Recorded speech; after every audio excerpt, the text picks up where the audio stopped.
Hello, folks. Justin Bell here with the Bell Law Firm. And today I wanted to talk about a issue in my practice that I find that comes up all the time.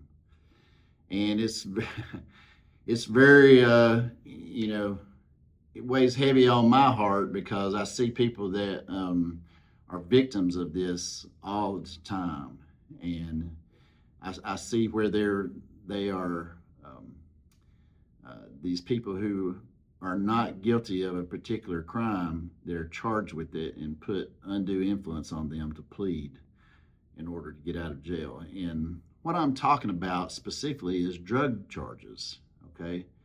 Because there's usually two types of charges, and when it comes to a drug case, it's a person who is in charged with simple possession because they're in possession of this, maybe a controlled substance for personal use, or it's someone who is being charged with intent to manufacture, sell, or deliver this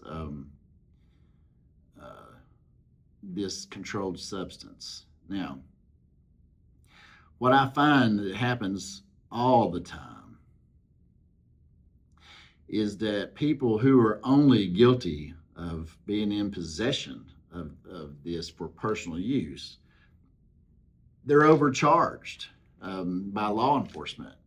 They have charged them with intent to sell, even though the factors that the courts lay out to consider, they're not there. Maybe they might have one thing that even supports them charging them with an intent to sell, and they'll discount all the others that lead towards the other. And I'm going to try to explain this a little bit to put it in perspective for you, and see why this is such an, to me, it's an egregious practice.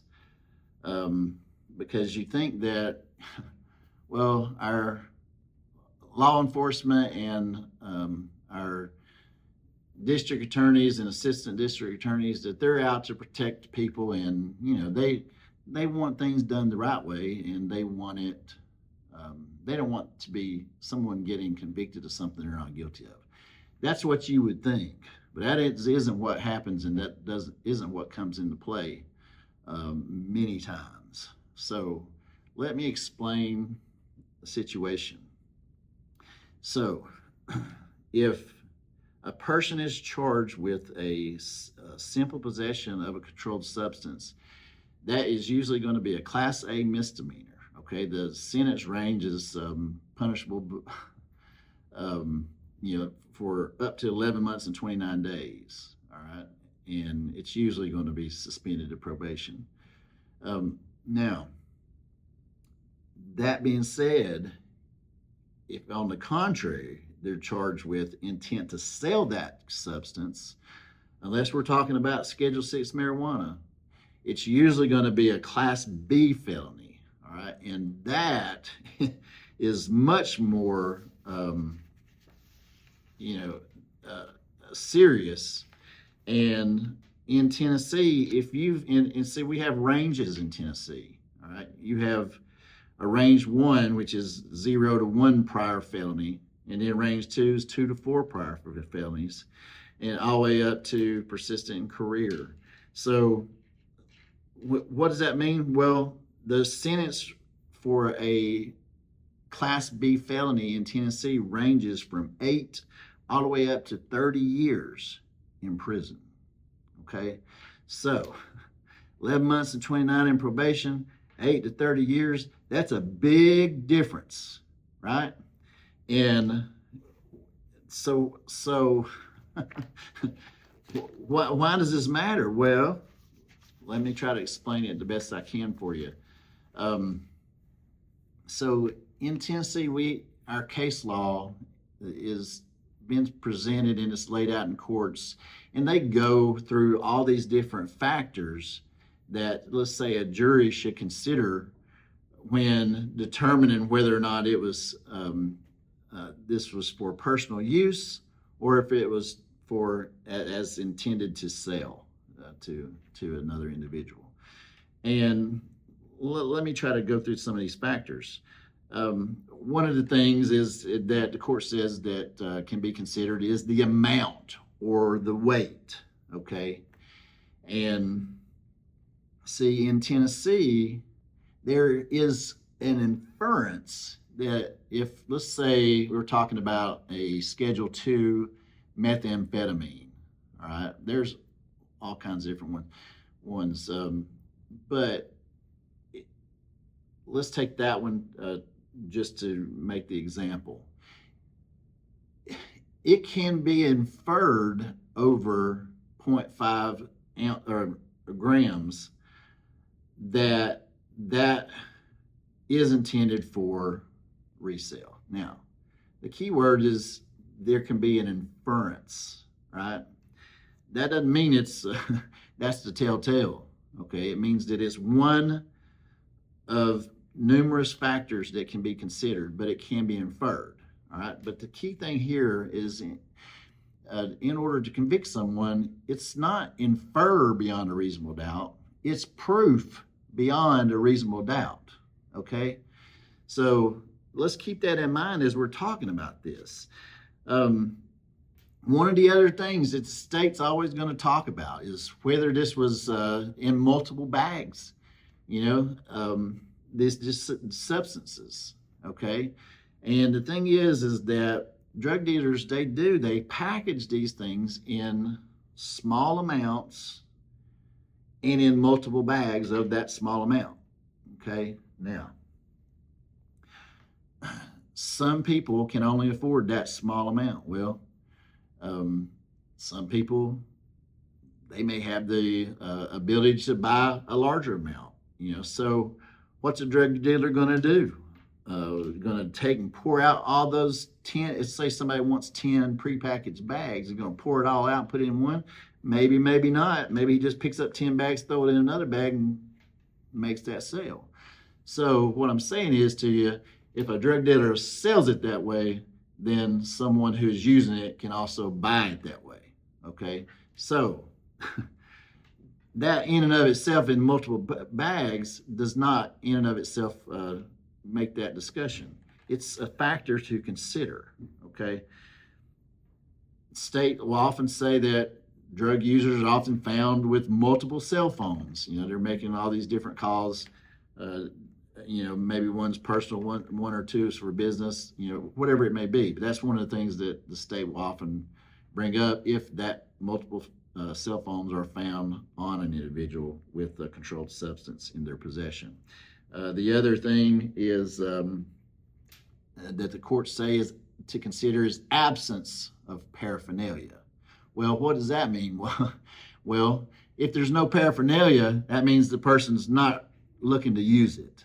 Okay, so in contrary, if someone finds paraphernalia that is designed to either ingest or inhale these types of materials or substances, then that would support that's for personal use. Okay, so that's what we're talking about when we're considering these factors.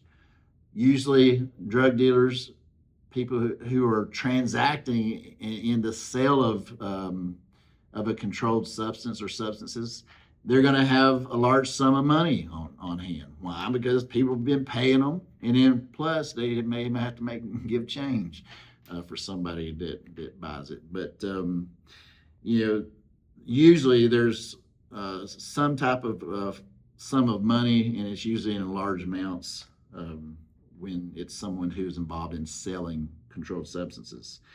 I would also say they're going to look at those cell phones and see whether or not there's evidence of drug transactions. People saying, hey, I'd like to come over here and meet you, stuff like that.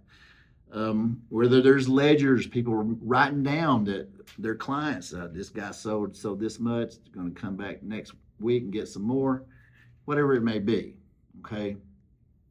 But often what I find is that the officer who charges these people, it usually turns on that 0.5 range. Now, not always, but oftentimes it does. And I don't know um, why they get caught up on that, but instead of actually analyzing the situation, but really it's because they want to act like that they got all this training and experience, but really they don't have any, or as far as I'm concerned, as far as how to evaluate between those two, whether it's personal use or intent to sell. Because all they're going to do is try to tell you that based on my training and experience, I think it's packaged for resale. Well, let's go a little step further. Tell me, how much does this amount cost? No idea. Okay. What about that particular amount? How long does it usually take someone who is addicted and uses that substance personally to go through that amount? No idea. Okay, so when you have a law enforcement officer who's telling you, we don't know even what this costs. We don't know how long it takes somebody to use it, but then tries to purport to a court that through all their training and experience that they think it's for resale. It doesn't sound like they have much ability to understand the difference between the two. It sounds like to me that all they know is how to charge somebody with a high class felony if it happens to be in possession of more than half a gram. I had one guy tell me just the last week in a hearing that was the sole factor. He said if it was going to weigh less than a half a gram or less, that I was going to write a citation. If it was over a half, I was going to charge him with a felony. And that's it. I mean, that's not good enough. And why? Why is it not good enough? Because, see, oftentimes, when I told you how big of a difference it is in the level of the charge, right? This person could be only guilty of simple possession, right? And they could deal that case very easily. But if they're overcharged with the intent to sell, which is a Class B felony when it's over a half a gram, right? There's also going to be a very high bond that's associated with that case. Some people can't make that bond, right? They may not have the ability to generate the money that it takes in order for them to get out of custody. So what's that mean? If the state has all the leverage on this person and they can say, hey, tell you what, if you want to plead to the charge, we'll give you 8-10 years on probation. Well, if somebody doesn't want to stay in jail and fight their case, and generally it could take 9, 10, 12 months before the lab results come back from the TBI to the Tennessee Bureau of Investigation, who that's who the state sends these substances to for them to test it in the lab and determine if it's in fact a controlled substance. Okay, so who's going to want to sit there that long? And so if they can't make that bond, then the state is now applying that undue pressure on them to get them to plead to something that they're not guilty of. So that's why it's so important. All right, and I can't stand it. One of the things that we do at Belf Law Firm, I mean, we attack those cases relentlessly. All right, if you're not guilty of a felony, then why would you ever plead to it? Well, I just told you, if somebody can't get out, that might be a big factor in them considering what they want to do. But the good news is that you're often provided an opportunity to have a preliminary hearing. And if you have a skilled attorney who's a killer, who's going to go in there and fight for you and your case, and not only that, present evidence to support what it is that that we're saying.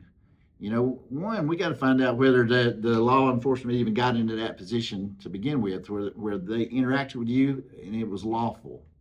Okay, if they pass that, if they don't, then we're going to get that case dismissed on that grounds.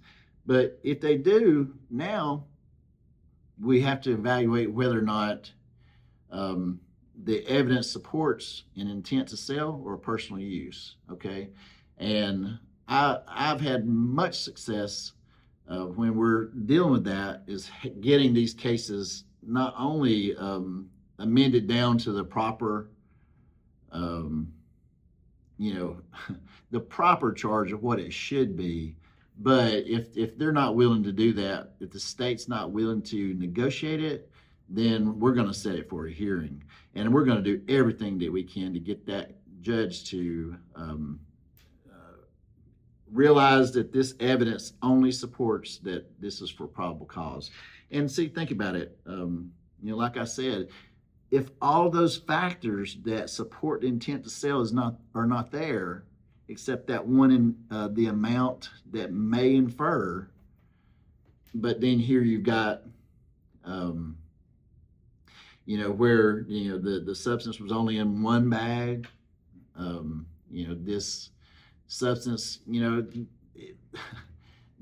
these people, they could have 2 grams and pay less than $100 for it. Okay, so people don't understand, who are lay people and haven't had any experience with this, is that these officers, they're not telling you this stuff for a reason. Okay, one, they either don't have any experience whatsoever, how to discern between the two, or